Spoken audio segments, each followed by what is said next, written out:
अपना यहाँ पर कूलाम के नियम से आगे अपन पढ़ रहे हैं, उससे संबंधित कुछ महत्वपूर्ण बातें रह गई थी, उनको डिफाइन कर रहे थे अपन। तो मैंने कहा कूलाम के नियम में अगला पॉइंट की बात कर रहा हूँ मैं। जो हमारा कूलाम बल है या स्थिर वैद्युत बल है वो दो आवेशों के मध्य दो आवेशों को ध्यान देंगे, दो आवेशों को मिलाने वाली बीच की दूरी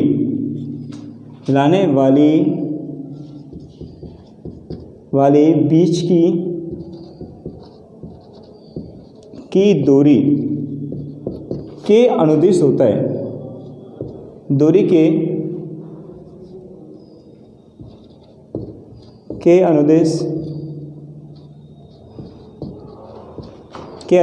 स्थिर वैद्युत बल लगता है।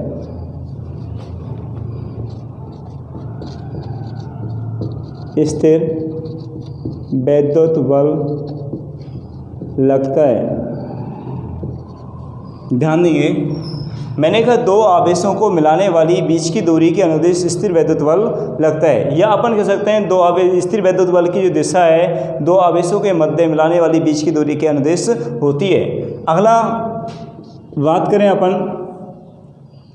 ध्यान देंगे, ये केवल दो आवेशों के मध्य लगने वाला स्थिर वैद्युत बल होता है। इससे दो अन्य आवेश के द्वारा इस बल पर कोई प्रभाव नहीं पड़ता है, इसलिए इसे दो आवेशों के मध्य अन्योन्य क्रिया या अंत्यक्रिया का नियम भी कहते हैं, और इनके मध्य होने वाली क्रिया को कहते हैं अपन अन्योन्य क्रिया या अंत्यक्रिया कहते हैं। तो मैंने कहा स्थिर वैद्युत बल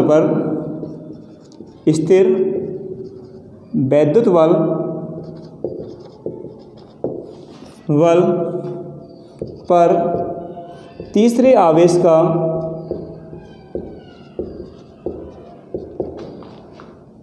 का कोई प्रभाव नहीं पड़ता है।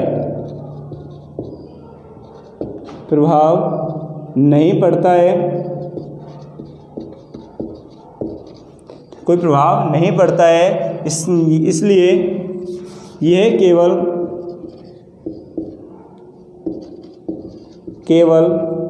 दो आवेशों के मध्य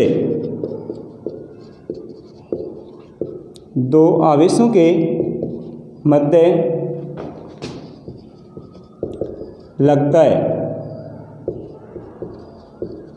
इसलिए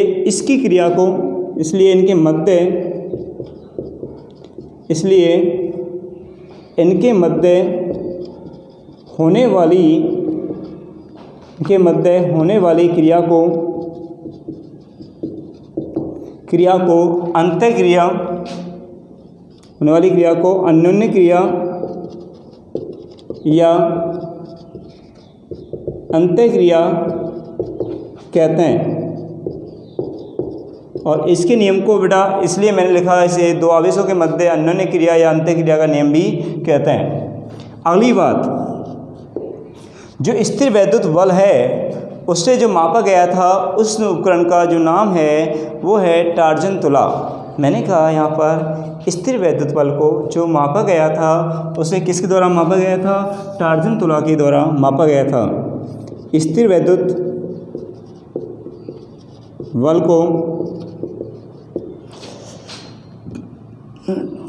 को टार्जन, और हिंदी वर्ड है इसका ऐठन तुला, इसलिए इसे टार्जन तुला या ऐठन तुला के द्वारा मापा गया था।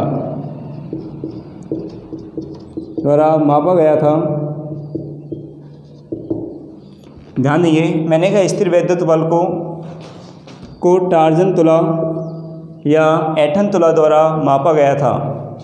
ध्यान दीजिए आगे, इसकी जो परास होती है स्थिर वैद्युत बल,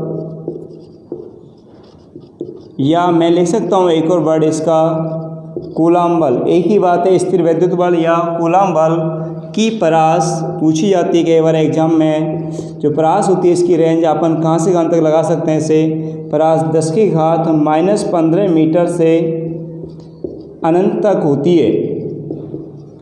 अपन कह सकते हैं इसे अर्थात ये दीर्घप्रासी होता है। अर्थात कूलाम का जो नियम होता है अर्थात कैसा होता है, ये दीर्घप्रासी, मतलब इसकी रेंज बहुत अधिक होती है, दीर्घप्रासी होता है। क्योंकि आगे अपन जब बायो सावर्ट का नियम पढ़ेंगे और कूलाम का नियम में जब समानता और असमानता पढ़ते हैं तो अपन वहाँ पर लिखते हैं कि ये दोनों नियम दीर्घप्रासी हैं, मतलब इनकी जो प्रास है वो बहुत अधिक है, अधिक प्रास वाले होते हैं, इसलिए इनको हमने क्या लिखा, इनकी प्रास 10⁻⁻15 मीटर से अनंत तक होती है। अगली बात ध्यान देंगे, मैंने कहा जो कूलाम बल है या स्थिर जो वैद्युत बल है ये हमारे गुरुत्वीय बल से, प्रकृति की जो बल है, प्रकृति के 4 बल होते हैं, सबसे दुर्बल बल होता है कौन सा, गुरुत्वीय बल सबसे कमज़ोर है, उससे ये 10⁻36 गुना अधिक होता है। कितना गुना अधिक होता है, 36 गुना। मैंने कहा ये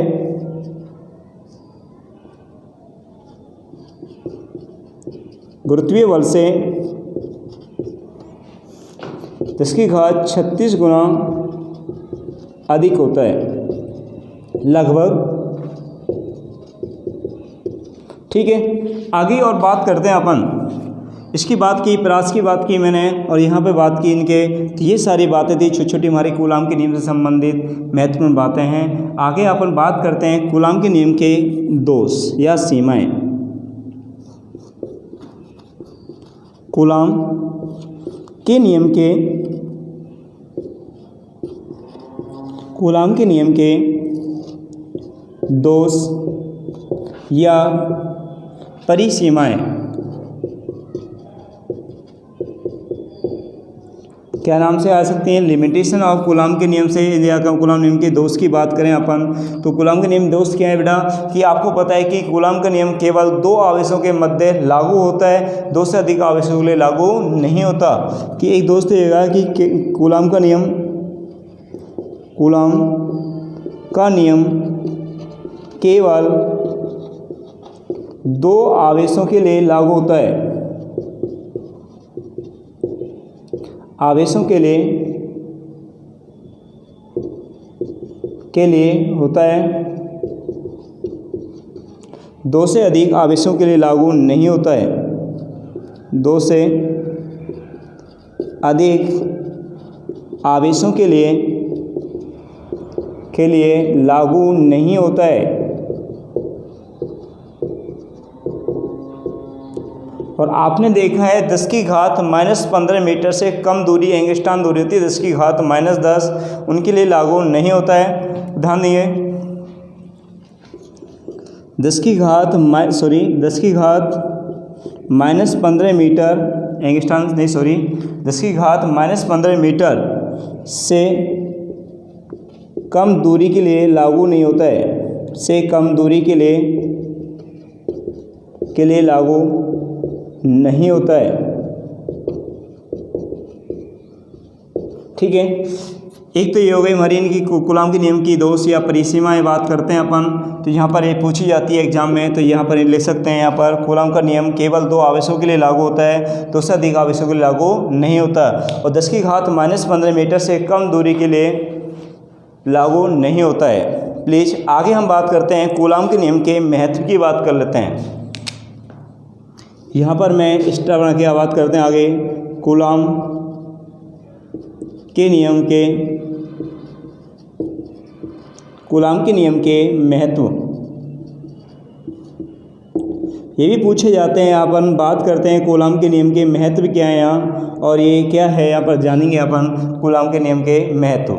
पहली बात तो ये आप जानते हैं, नंबर 1 जो नाभिक होता है, आपने 10th क्लास में पढ़ा है, 11th क्लास में, जो नाभिक होता है उस पर आवेश होता है प्लस जेडी होता है, और नाभिक के चारों ओर कौन चक्कर लगाते हैं, इलेक्ट्रॉन चक्कर लगाते हैं, और तो इन पर इलेक्ट्रॉन पे जो आवेश होता है माइनस ही होता है, तो इन दोनों के बीच में जो बल लगता है कौन सा बल लगता है, आकर्षण बल लगता है। तो मैंने कहा परमाणु में नाभिक के चारों ओर कौन चक्कर लगाते हैं, इलेक्ट्रॉन चक्कर लगाते हैं, और इलेक्ट्रॉन और इनके मध्य जो कौन सा बल कार्य करता है, आकर्षण बल कार्य करता है। कौन सा बल कार्य करता है, आकर्षण बल। और इस आकर्षण बल को अपन किससे ज्ञात करते हैं, कूलाम के नियम से ज्ञात करते हैं। तो पहला महत्व आपको समझ में आ रहा होगा, यह 2 आवेशों के मध्य स्थिर वैद्युत बल को ज्ञात करने में इसका उपयोग किया जाता है। तो मैंने कहा यहाँ पर परमाणु में इलेक्ट्रॉन नाभिक की चारों ओर चक्कर लगाते हैं। नाभिक के चारों ओर चक्कर लगाते हैं तो उनके मध्य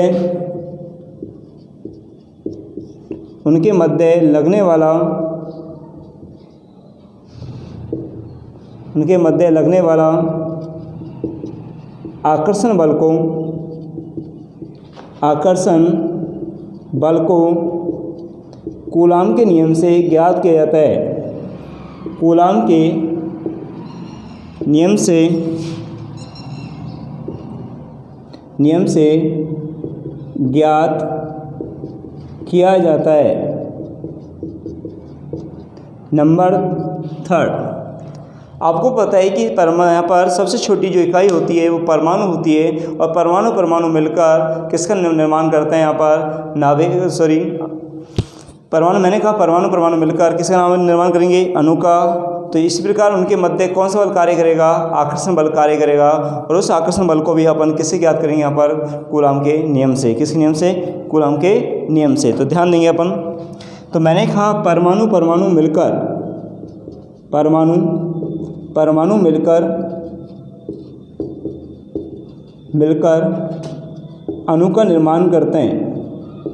अणु का निर्माण करते हैं। इनके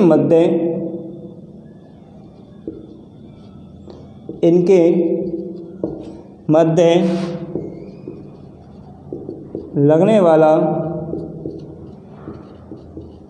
आकर्षण बल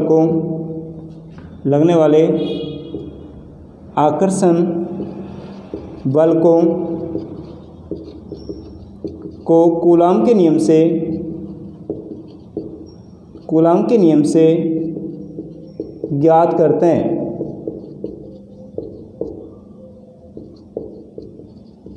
ठीक है। अब आपको पता है कि अणु बन गया, और अणु मिलकर आपको क्या बनाते हैं, द्रव, ठोस, गैस बनाते हैं। तो अगला गुणधर्म आपको देख सकते हैं कि अणु मिलकर